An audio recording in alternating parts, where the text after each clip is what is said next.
Coke is just soda, Tylenol just acetaminophen, and Levi's are just jeans. Yet consumers go out of their way to select these specific brands over others.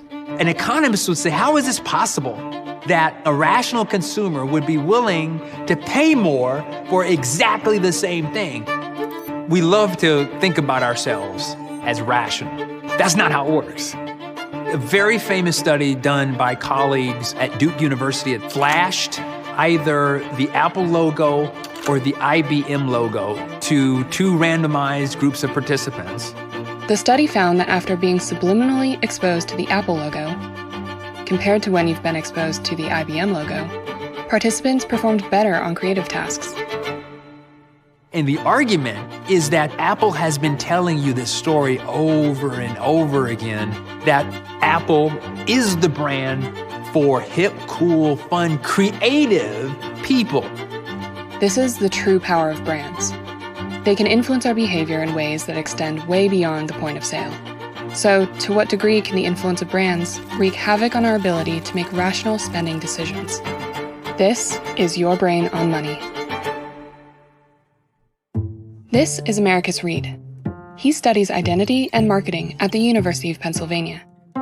When I make choices about different brands, I'm choosing to create an identity. When I put that shirt on, when I put those shoes on, those jeans, that hat, someone is going to form an impression about what I'm about. So if I'm choosing Nike over Under Armour, I'm choosing a kind of different way to express affiliation with sport. The Nike thing is about performance. The Under Armour thing is about the underdog. I have to choose which of these different conceptual pathways is most consistent with where I am in my life. And once a consumer makes that choice, their relationship with a brand can deepen to the point where they identify with the brand like family. And once you identify with a brand, it can shape the way you behave. And it's really interesting because they will also, if someone talks bad about that product, brand, or service, they will be the first to go out and defend. Why? Because an attack on the brand is an attack on themselves. Michael Platt is a professor of neuroscience, marketing, and psychology whose research demonstrates how our perception of brands influences our decisions.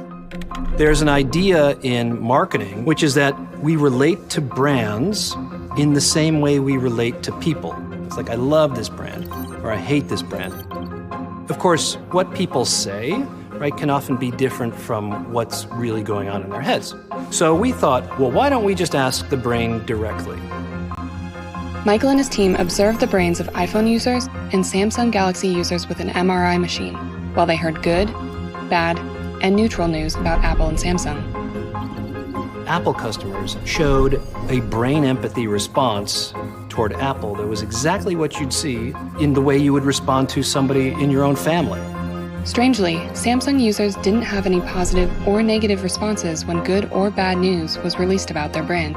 The only evidence that Samsung users showed was reverse empathy for Apple news, meaning if the Apple headline was negative, their brain reflected a positive response. You know, it really shows us that Apple has completely defined the market here. Samsung customers, it seems, from their brain data, are only buying Samsung because they hate Apple. The kicker? The Samsung users didn't report feeling the results their MRIs showed. What was happening in their brains and what they reported feeling towards Apple and Samsung were totally different. Most people just don't realize that they are subconsciously choosing brands because those brands have some kind of self-expressive value. You can see there's a lot of power here in terms of shaping consumers' decisions. As we learn more and more about that, we have to think much more deeply about the ethical, legal, and societal implications of doing that. So as consumers, what can we do to make informed choices? Well, the best thing we can do is be aware of the influence that brands hold.